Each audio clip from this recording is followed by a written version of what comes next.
Magandang araw mga kaibigan. Bigyan natin ng opinion, reaction ngayon itong article published sa Manila Times. Tungkol ito sa pahayag o warning ng malaking labor group sa bansa.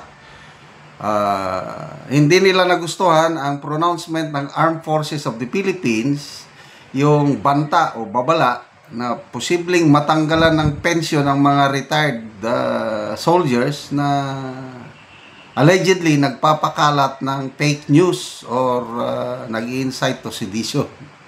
So ito ang title ng article, AFP urges, don't use pension as political weapon. So by William D. Pasupil and Izel Abanilla, October 20. The country's largest labor coalition has warned the leadership of the AFP against using pensions as a political weapon to suppress retired military officials from criticizing government officials. Wow, salamat naman. Ito, nagkaisang coalition, ito largest labor group in the country. Nagkaisa coalition on Sunday said that weaponizing pensions undermines constitutional freedoms and institutional integrity. Ito yung kanilang statement. This is not only misplaced discipline, it's suppression of freedom of expression and intimidation of retirees. Nagkaisa President Sonny Matula said, you cannot silence conscience with the threat of hunger. Salamat po, President Sonny Matula. Ano pa? AFP spokesperson Colonel Francel Margaret Padilla said last week that military officials and personnel could lose their monthly pension for spreading fake news against the military and making statements that incite sedition. Padilla said the AFP is in the process of reviewing the military pension system and the possibility of trying retirees under court-martial amid reports that some retired officers has called on the military to withdraw its support from President Ferdinand Marcos Jr. Matula said retired military officials cannot be court-martial because they are now private citizens. Correct po. Very simple naman lang. Wala na, hindi na kami nagsusot ng uniforme. Wala na kaming, wala nang influence. Ang meron na lang, pension na lang eh. Tapos, tatakutin pa na posibleng mabawi o... Ay, nako. Ito, dagdag na pahayag. These retirees have already earned their pensions through long and faithful service to the Republic. They are now civilians, no longer under the AFP chain of command unless called back to active duty. Ang galing ha? Alam niya eh. Those benefits are protected by law and cannot be taken away without due process or lawful cause, sabi ni Mr. Matula. Ito ba? Dagdag. Retirees who speak sa salita against corruption and criticize officials in the administration are not enemies of the state. They are defenders of honesty in public service. Wow! Salamat naman. Nagkaisa coalition. Ano pa?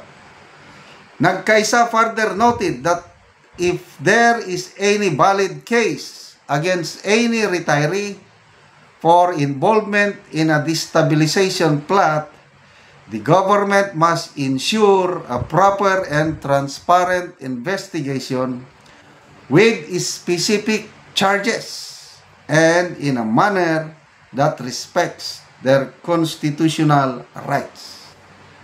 The group also called on the Department of National Defense and AFP leadership to reaffirm their commitment to transparency and to stop treating dissent as disloyalty.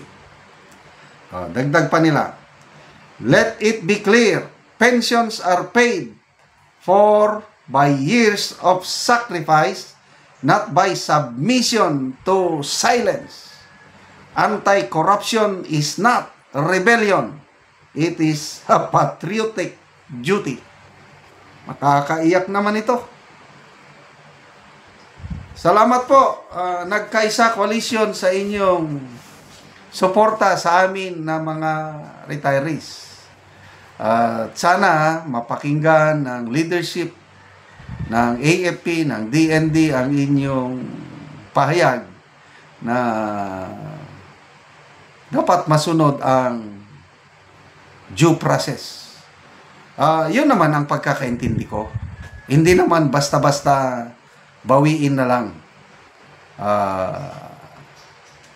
Ang AFP, kung meron mang retiree na nag-spread ng fake news o nag-incite ng sedition, magsampa ng kaso sa piskalya muna.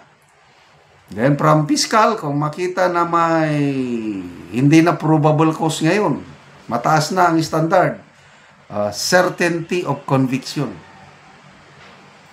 Pag merong certainty of conviction, yon, isampa na sa korte at doon na ang tunay na labanan sa korte. Kasi pwedeng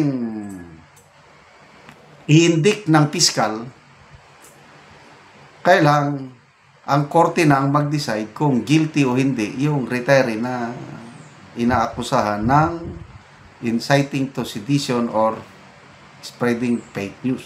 At ako, malaki ang tiwala ko sa ating justice system sa Pilipinas. As in, malaki. Kung meron mang mga ilan-ilang judges na compromise ng kanilang integrity, kailang very small percentage. Basta my experience from the lower courts up to Supreme Court, talagang independent ang ating judiciary. Kaya bastion of hope and democracy ang ating judiciary. So, salamat mga kaibigan sa inyong pagsubaybay sa ating channel. Nakakatulong kayo ng malaki sa tribong Talandig ng Bukidnon dahil ang income natin sa channel na ito pantulong po sa tribo.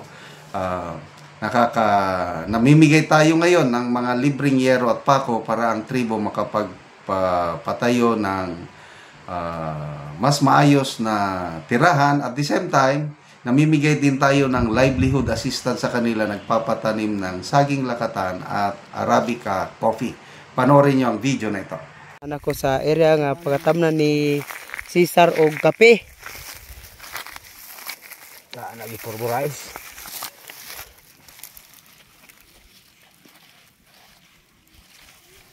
So muna ni ang itsura sa kape nga among napalit og tag 25 pesos ang kada isa. So mayo gid nga sidling.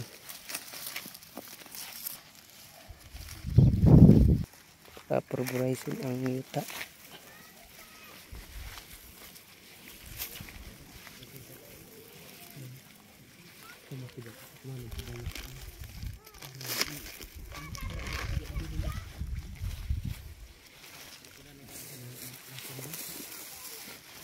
O karon sir, pila na kani ang imong unang tanom nga kape?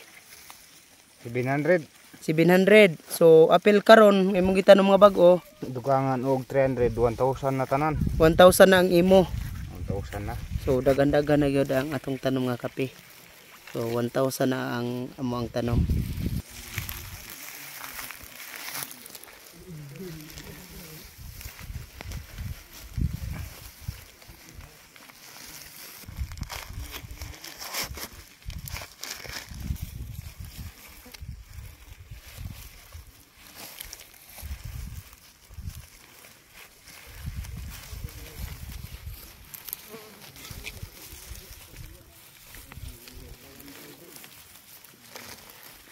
kayo sa Ginoo ug sa nagatabang sa suporta sa kape nga nakapadayon gid may tanom.